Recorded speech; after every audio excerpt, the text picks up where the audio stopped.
download your individual sample ballot so that you can mark it. Then when you get to the poll site, you can take that into the booth with you. And that will help you remember, and you don't have to read the whole thing. You know who you're already going to vote for. And the other P we need is make sure you have your voter ID. We are still under voter ID. And for the third P that we're using today, pack your patience. Please pack your patience. And I really want to remind everybody to please be respectful of our senior citizens that are in line. We do have a rule, but we don't even need the rule. We want y'all to be respectful of the voters. And when you see someone who's having a little bit of trouble standing or walking, please take them to the front of the line. We've been doing that for years, and we can appreciate our voters because they don't hesitate. Now I want to talk about the mail. And our mail ballots, so far we have 12,230 already voted ballots in the office have been returned. We've mailed out about 45,000. And so we have back 12,000. The last day to apply for a mail ballot is coming up on Friday at 5 o'clock. The application needs to be in our office. That allows us time to get the ballot to the voter and for them to get it back to us. And then the last thing I'm going to say is right now at 1 o'clock, so that you can see the differences in the attendance to our sites. Brook Hollow is leading. They've had 828 votes. And Macedonia Baptist Church has 107. So there's that spread. And you know how we've always talked to have people go to our website, and tonight after the polls close, we will post how many people voted at each and every site. And we recommend that the voters look at that, and maybe they can drive a few minutes further to go to a site that's not a Brook Hollow or an Encino or an Igo.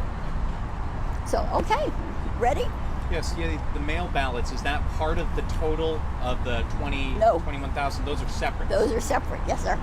Because right now when I came out, we've had a 2.7% turnout. That includes the mail ballots that we have in-house. That was great. Glad you're bringing out percent turnout. Can we just, for our reference, make sure we have the baseline correct? What is the number of registered voters in the county? 1,294,000 and some odd cents, because we had to cut that as we put all of our equipment out in the site. So I think it's a little bit higher today, but that's the number we're going with now. We have seen some long lines. There's a long one out here. We were up at the Northside Activity Center where people were actually leaving because they were facing 2.5 hour wait. Do you not have enough machines at some of these locations? No, we have sufficient out there. We really do. This morning we did put extra machines out where we had them. We have been moving some poll workers around from site to site. But we just have all these eager beavers, people that want to vote on that very first day. And I will tell you that, you know, and we talk about it all the time, is the first day of early voting. We refer to it as our election officials getting their sea legs, because they haven't done this for a while. And then all of a sudden we say, okay, now let's be there at 6:30 this morning. And in fact, when they got there at 6:30, some of these sites had people waiting to vote. So what do you attribute the long lines to? If it's not, you don't have enough machines, is it the length of the ballot? Is it your workers still need to get their sea legs and need to be able to move along more efficiently? What's causing some of these long lines? Well, I think what we're seeing is what we've been seeing all over the nation. We've been listening to the news, and Georgia had 300,000 people vote the very first day for early voting. And I think that's what we're seeing here in Texas, because this is all over the state of Texas, which is wonderful to see these people out. And we have beautiful weather. Am I sorry they have to stand in line? Yes. Am I excited that there's great crowds out there? You better believe it. This is what we prepped for. And I think someone used the term that this is our Super Bowl. And we're off to a great start. Jack, have you seen any issues at polling sites so far today? I'm sorry? Have you run into any issues at any polling sites today? We haven't had issues. Like I said, it took about an hour from the time everybody got there and they got into their rhythm. But we did have 2 locations.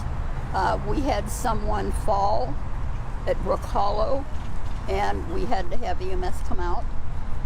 And we had a voter, again, faint, just got woozy, and that was at Chevino, and they're fine. But again, everybody's excited to be here. I have a question for you. In Arizona, election officials are preparing for people to try and impact voters' trust, say AI, video, and photo manipulation. Is Bexar County doing any preparation for that? I'm sorry, I missed the first part of it, hon. So election officials are preparing for people to try and impact voter trust using AI, video, and photo manipulation. Is Bexar County doing any preparation for that? We've obviously instructed all of our election officials, but we're watching it the same as you are. I mean, again, we're taking calls. We're taking calls with misinformation. We're taking calls of somebody telling us that this poll site's not open, and we know they are. We're having, now I don't want to say issues, but the campaign workers are inundating the people who are standing in line, and we have a 100-foot campaign-free zone around every poll site from any outside exit. And it's taken a while for the campaigns to learn where that marker is. So we took a whole lot of calls this morning about campaign workers being in there talking to the voters in line when they were inside of the 100 feet. So again, all that will settle down once everybody learns this is the marker here and this is the marker. So, but it's a great day. Yeah, what are some of the rules when it comes to campaigning? We saw some people out here in the street earlier.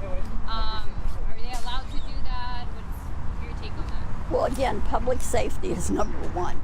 Absolutely. And we have heard that where they're running up to the cars or doing something like that. But again, they just have to follow our 100-foot campaign-free zone.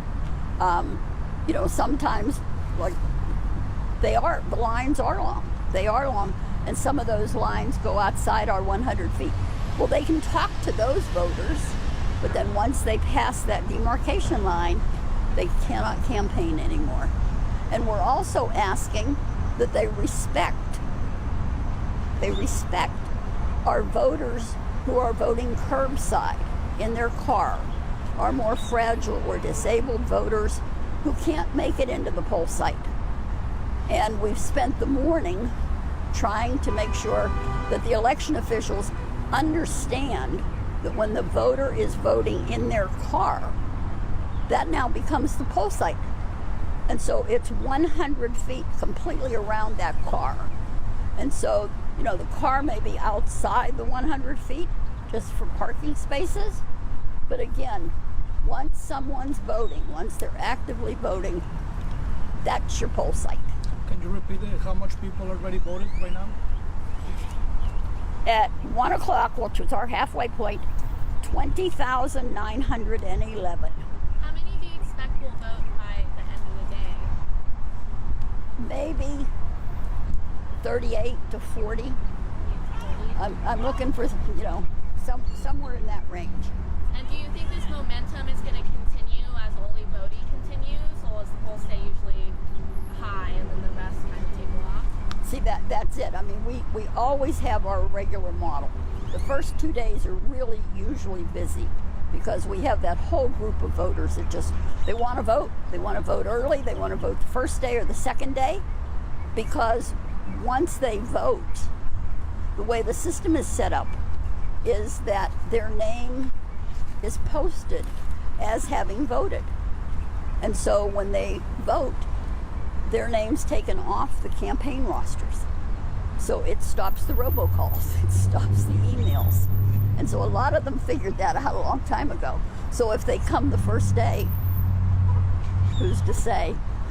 Is it too early to call this a record turnout? From my standpoint, it's a record turnout right now.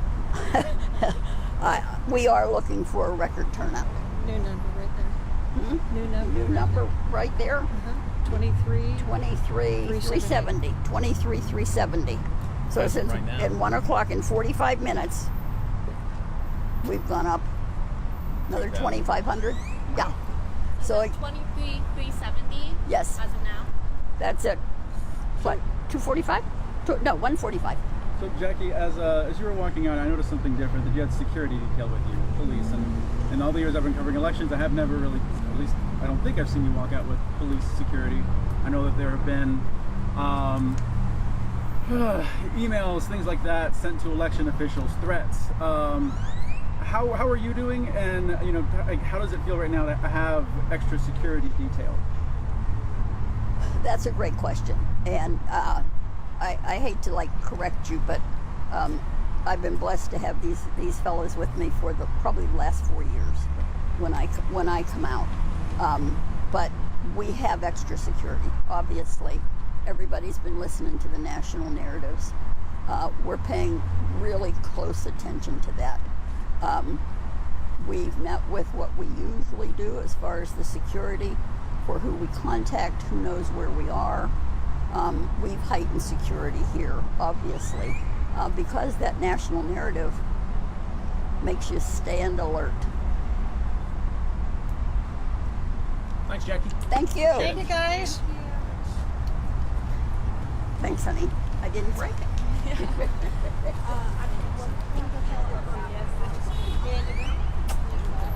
Estaba ya, pero estaba adelantándole y seguí corriendo. Gabby, were you able to give me these photos? Okay. Yeah. Okay. Because I got video that I can crop from, but it's all, it won't look good on web. Yeah. Do you expect that? Okay.